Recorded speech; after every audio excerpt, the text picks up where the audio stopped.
It is a great day to be alive, and I am so thankful for God, Jesus Christ, who lives in us. Before we get started, I want to take the time to say thank you. Thank you to everyone who has liked, shared, subscribed, and has left an encouraging comment. Your words of encouragement, your support has been a tremendous blessing to me as well as my family. And we want to say thank you, thank you, thank you. To Evangelist Lauren Atkinson, thank you for taking the time to reach out to me and seeing the need to share with others a word of warning and a word of hope for God's people. In this video, I'm going to be talking about a storm of economic shocks. A storm of economic shocks. I'll be sharing two dreams, one of which has to do with what God has shown me about a storm that is coming, and the second being a dream about the economic fall of the U.S. dollar. Before we get started, I am not a financial advisor. Nothing that I'm sharing in this video is financial advice.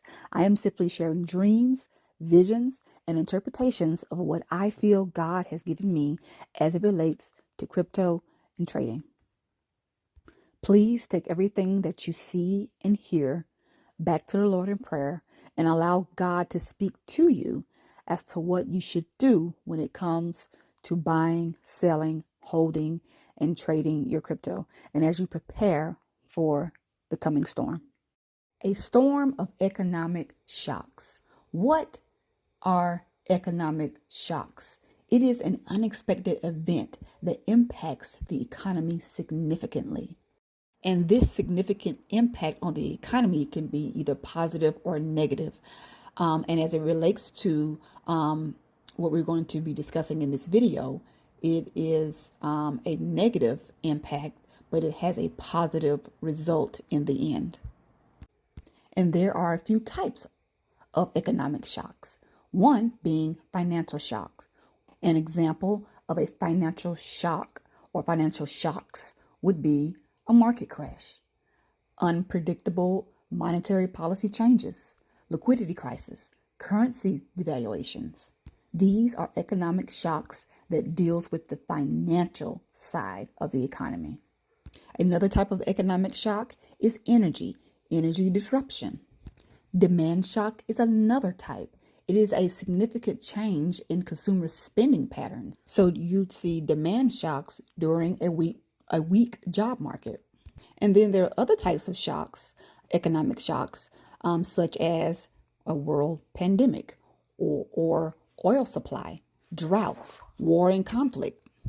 All of these things fall under the category of economic shocks. So what are the types of economic shocks that I feel God has shown me? Well, as far as financial, the market crash. I have several videos with specific details as of what I feel God has shown me as far as a timeline for the coming market crash. I feel that God has shown me that the market crash will come in the third and fourth quarter. Another type of economic shock that I feel that God has shown me has to do with unpredictable monetary policy changes. And this is one of the dreams that I will be sharing a little bit later on in this video. But we know that monetary policies has to do with macroeconomic policies laid down by the central banks. And we all have our own opinions and thoughts and feelings about how things are going as far as interest rates and the monetary policies that have been put in place as of now. Another type of economic shock that I feel that God has shown me has to do with war and conflict.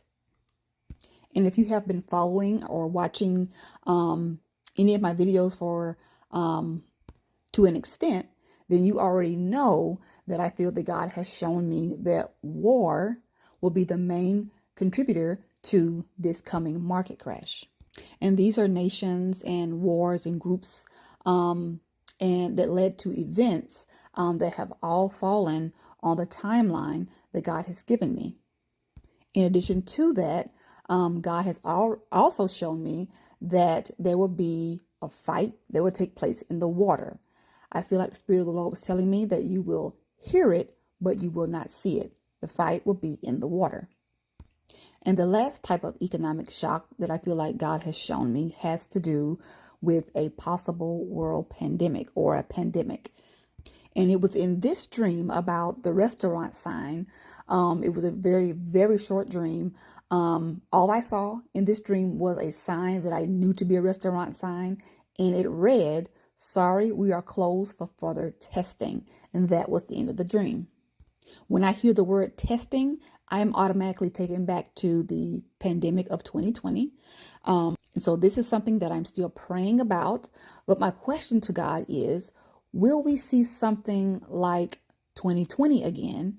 And this time, will it be food related in some way or involving restaurants? And the reason why I say that is because the dream that I had about the storm had all to do with a food shortage and restaurants. Also, because I feel that God is showing me something about war and conflict that also has a way of disrupting the food supply. When there is a deliberate destroying of farms and livestock, that will affect the food supply, and among many other things as well. So I will first share the storm dream, and then after I will share the dream as it relates to monetary policy and the effects because of what has been put in place so far. So this dream began with me walking past a window. And as I walked past the window, I noticed this huge black cloud approaching. It was so close, I could almost reach out and touch it. It was the darkest, the blackest cloud I have ever seen in my life. I grew very weary of what I was seeing, and so I decided to let my husband know, something's happening. I don't know what is going on with this cloud, but this is not an ordinary cloud. This is not your typical rain cloud. This is not your typical storm cloud. Something is wrong. And so I told my husband what I had saw, and he immediately wanted to see it. And for whatever reason, I was trying to get him not to look at it. It was almost as if there was something dark other than the color. There was something dark about this cloud or this huge storm that was coming in. There was something dark about it. And so when we went to look out the window a second time, everything was pitch black. The trees were gone. The houses were gone. There was no sky. There was no ground. I couldn't see anything. It was total darkness. And I remember looking around saying, well, this side of the sky was just blue, and it happened so quickly. Where did everything go? I can't see a thing. And so my first thought was, we must be on the inside of this dark, dark storm. So I'm looking left, and then I look right.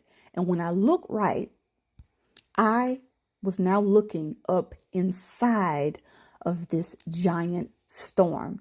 I could literally see the shape of how this storm looked on the inside. And this storm had a huge circular opening, a huge opening. And all of a sudden, I started seeing all of these brown briefcases being sucked up, not into the cloud, not into the storm, but at the bottom, at the rim, at the opening, at that circular opening, these briefcases began to circulate around and around. And after a few moments, they were violently thrown out or shot out of this storm. And then the same thing happened again. This storm sucked up all of these briefcases, not into the storm, but at the base, at the bottom, at that circular opening. And there they were again, rotating around, all of these brown briefcases. And then the storm spit them out again. And I saw this happen about 2 to 3 times. And that's when the dream ended. Well, at least that part of the dream ended. After waking up from this dream, I realized that this storm had something to do with our economy. This storm was not sucking up houses. It wasn't sucking up trees or animals or even us. We were fine. There was no shaking. There was no wind. There was no anything. The fact that we were that close to be able to look up inside of this storm, but it was not sucking us up inside. Just briefcases, brown briefcases. And so this lets me know that this is not a physical storm, but this is a storm of economic shocks.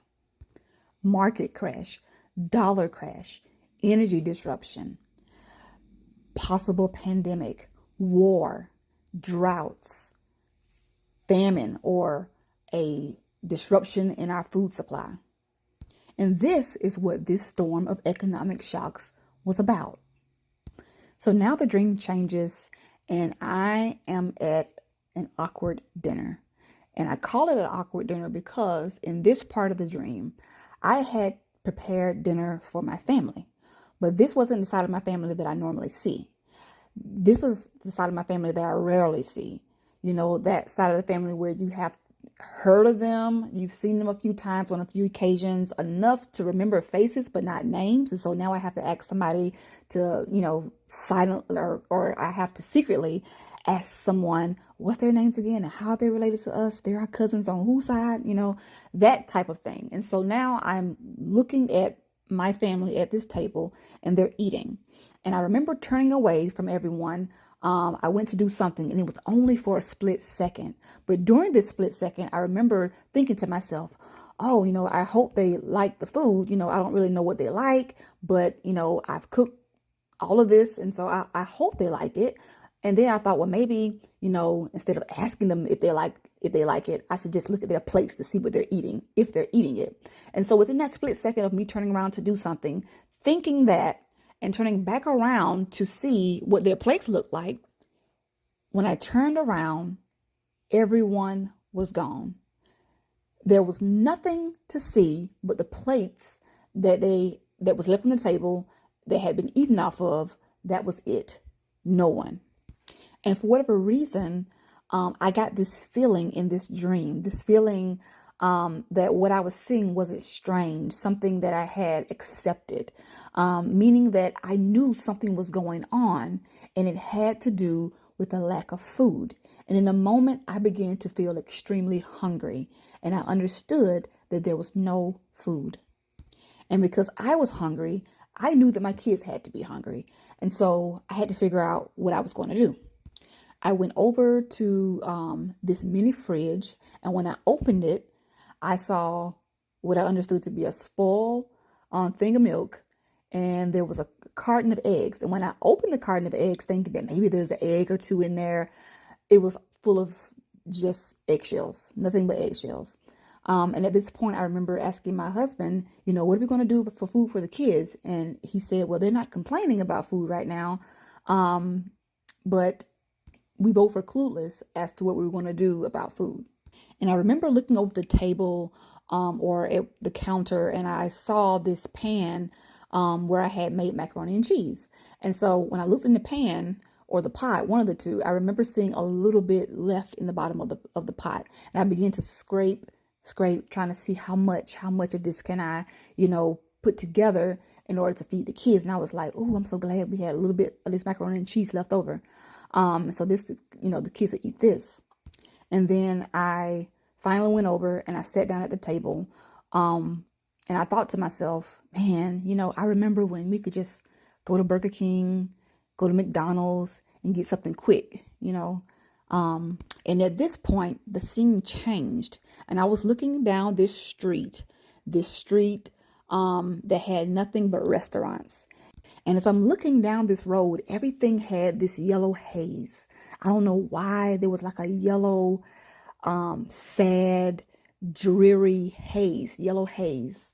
And in this part of the dream, I was able to see deserted restaurants with broken signs, and everything just seemed as if it hadn't been used or occupied in years. There were no cars, there were no people. It was just a yellow haze and emptiness.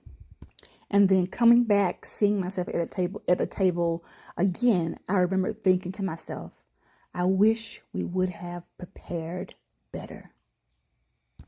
I wish we would have prepared better. So my interpretation of this dream is as follows.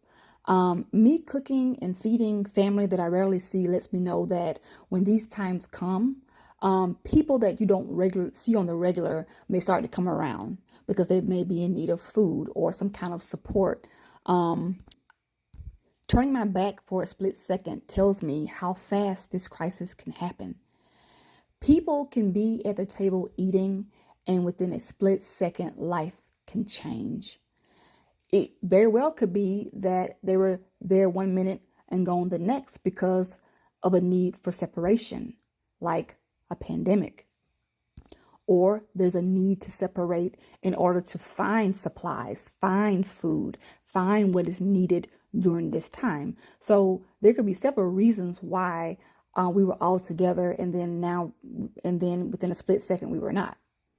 Seeing the mini fridge lets me know that there was no need for large food storage.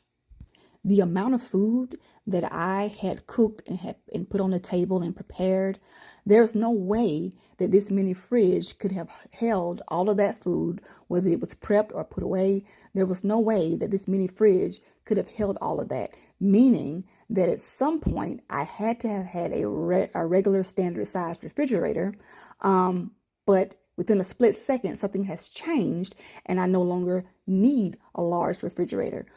So now I'm seeing from this dream, I'm seeing signs pointing to a possible pandemic where there's separation, where families and people see the need to separate, as well as a food shortage, and as well as issues with businesses such as restaurants. And so here again, seeing the abandoned street and the restaurants is symbolic of not only food shortages, but again, money supply within the economy. So, and finally in the dream, it was understood that these food places, these restaurants were no longer existing. So as I began to think about the number of times that I saw this storm suck up and violently shoot out these brown briefcases, I began to think about the number of years that this storm could possibly last for. And so I know that I saw it twice for a fact, no more than 3 times what I'm thinking, which could mean that this storm could last about 1 to 2 years or 2 to 3 years. Again, a storm of economic shocks: war, market crash, dollar value dropping, hard landing, monetary policy, and a pandemic. These are all the things that I can foresee as to what this coming storm is going to bring. And so now I want to share the dream about the dollar value dropping, as well as what God has shown me about the outcome of the monetary policies that they have put in place over the course of the past few years. And I had this dream in 2022.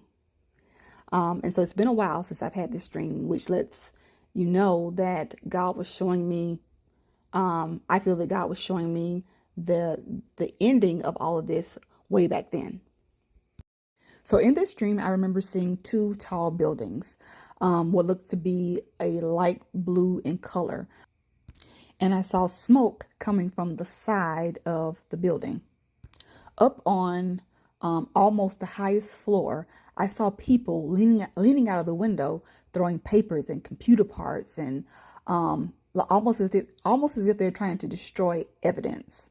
I also saw people coming to the window with barrels of cash, and they were dumping it out of the window, and all of this money was just raining down. And then I saw people jumping from the windows, and they were trying to land on a mattress. And as they tumbled down, I saw that some people did land on the mattress. However, there were some that did not. Strangely enough, a fall from that high, nobody died, but I did overhear that these individuals were being taken to the hospital. I saw fire trucks and helicopter crews who were filming everything. And And there were people standing all around me, gazing up, looking at everything that was taking place. And then finally, I saw a news anchor lady. She was on the ground and she was covering the story of what was unfolding. Some time later, I was watching a YouTuber's video, and she was talking about something about Michael Jordan, the number 23, and wealth transfer stuff. This is when we were first getting into trying to understand what's what with the wealth transfer, and just kind of getting acquainted to the wealth transfer community. I looked at her video and I saw these light blue buildings in the background, and they reminded me of my dream.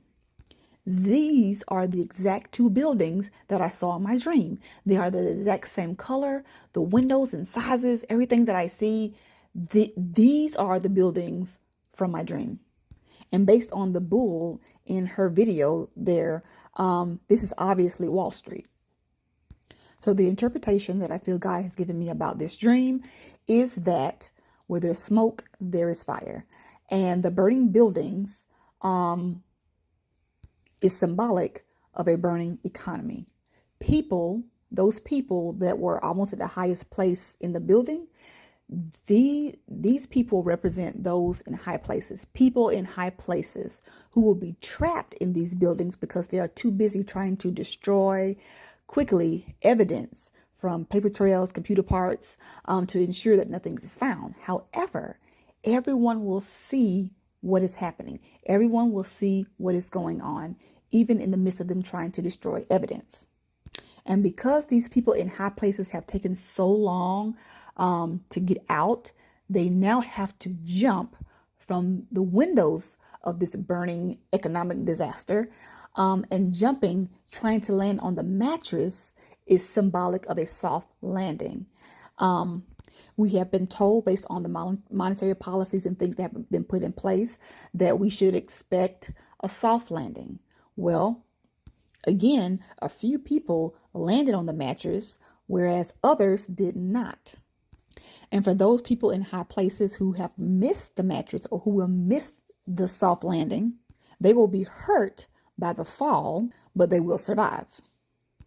To see that no one was going after the fallen cash, this lets me know that this is symbolic of the value of the dollar. The value of the dollar will fall during this economic ruin, and people will not see the need to go after it because the value of the dollar has fallen. This will have an effect on Wall Street, which means that our markets are going to be affected, and that will play a major role in the economic downfall. So now I want to take this time to talk about when the storm is necessary.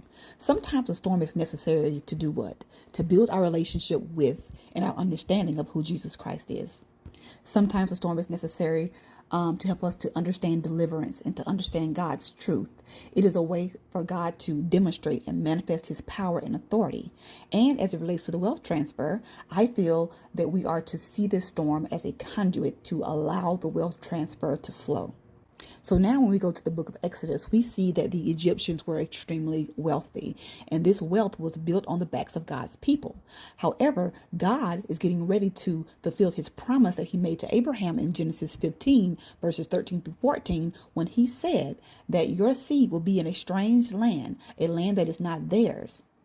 They will serve and be afflicted for 400 years, but I will judge the nation. The nation that they serve, I will judge, and your seed will come out with great substance. So now we're here in the book of Exodus, and God is getting ready to keep his promise and redeem his people. God is getting ready to bring an economic storm or a storm of plagues to Egypt, so that he could demonstrate his power and authority over the so-called gods of Egypt. This economic storm would also demonstrate the power and authority before the eyes of the children of Israel to build their faith in him and stand on his promise. And finally, this economic storm would be God's way of fulfilling his promise that he would judge Egypt and bring his people out with great substance, freedom, and a wealth transfer. However, in the beginning of this economic storm of plagues, we see that the children of Israel experienced a taste of what the Egyptians were experiencing. And it began, of course, with the water turning to blood, and the frogs and the lice. However, something began to happen over in Exodus 8 and 22. We see that God began to sever or separate or divide what was happening during this time.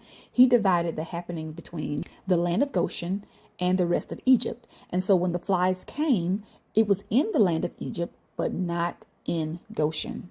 The children of Israel did not experience the flies. Now, according to the word of God, it is understood that a person was considered wealthy based on their resources and valuable possessions.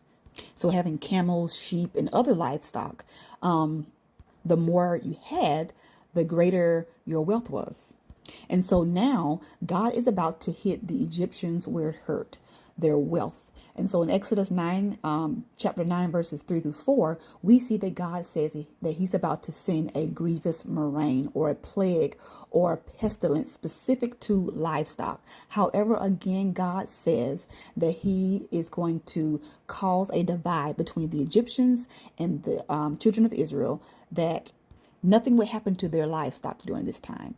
God is shifting the effects of this economic storm away from his people.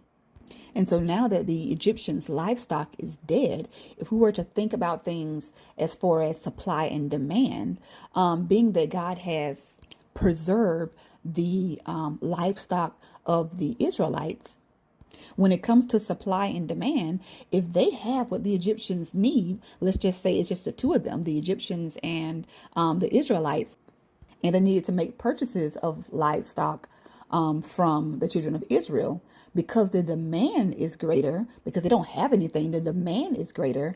This is an example of supply and demand where there is limited supply, but the demand is great. Therefore, you're looking at an increase in value. And so as all these things are beginning to happen with the cattle and later on with the crops, and God is preserving his people with all of these things, the value of what they have is increasing with every plague that comes to Egypt.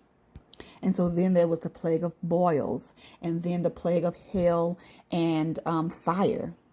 And in Exodus chapter 9, verse 26, we see that only the land of Goshen, where the children of Israel were, there was no hail. God making another divide. And then we have the locusts, and then we have the darkness. And again, God is supernaturally creating a divide between the Egyptians and his people. And we get to the final plague, the plague that would come, the death of the firstborn. And God has said that there will be a great cry in the land of Egypt. However, he has promised that he will put a difference between the Egyptians and the Israelites. And again, so far we've seen God take the initiative to supernaturally separate his people from this economic storm of the plagues, but not before allowing them to experience a taste of it for a while. And after, he caused a divide. And now we're looking at the last plague, the plague of death.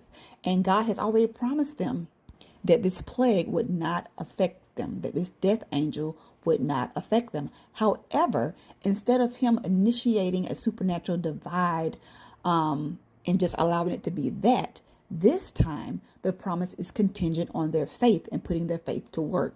What did they have to do? God gave them specific instructions, and at the very end, he said to apply blood to the post of your door and to stay inside and to not come out until the next morning. They had to have faith in the fact that God was going to do what he said he was going to do to keep them safe, but they had to put their faith to works by doing their part in following God's instructions to a T.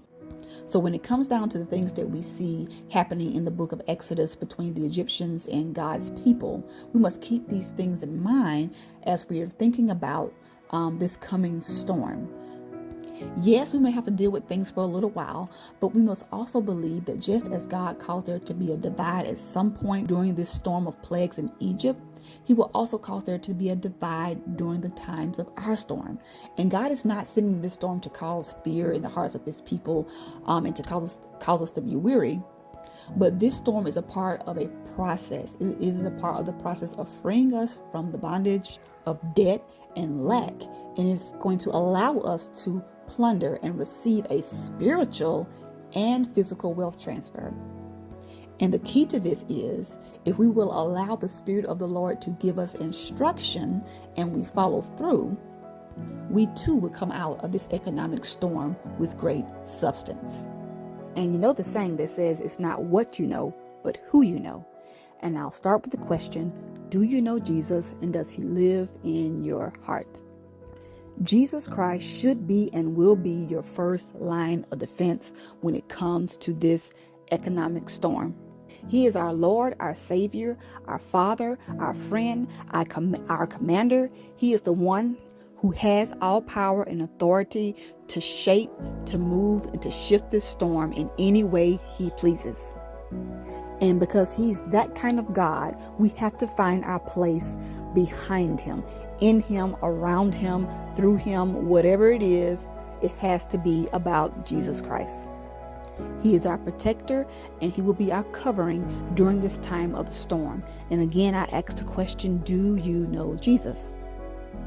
Does he live in your heart? Now we must take the time to remember his promises. What has he promised us? Remember his promises and his power. He has promised to his people this coming wealth transfer. In order to have it, this storm has to come. If he's already given us the outcome, which is the wealth transfer, and if we're able to accept the fact that he's in control of that and we trust him, we take him at his word, then we must use that same faith in the face of this storm and know that the same God with the same hands that has given us this wealth transfer has this storm in control. So when this storm comes and things begin to shift and things become unfamiliar, we can't rely on what we know. No, we cannot rely on what we know, but we must rely on who we know. We know Jesus Christ and we know that he is the living word.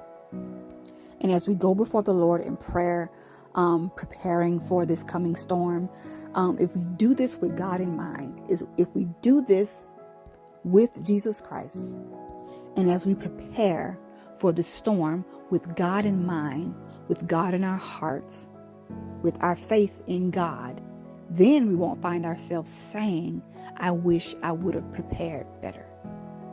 And so there may come a time during this storm where we have to feel a little bit of what this storm has to bring. But I truly believe at some point God is going to allow there to be a divide. And I think that divide is when the wealth transfer will come and we will be at peace while the rest of the world is wreaking havoc. So I hope and pray that something has been said to encourage your minds and hearts, to not be weary of what's coming, but to understand that that is a part of this wealth transfer process, that we have to trust God during this process. We have to trust God in all things. We have to put and keep our faith and trust in God. Again, when this storm comes, it's not about what you know. It's about who you know. Do you know Jesus? Does he live in your heart? Until the next video, God bless.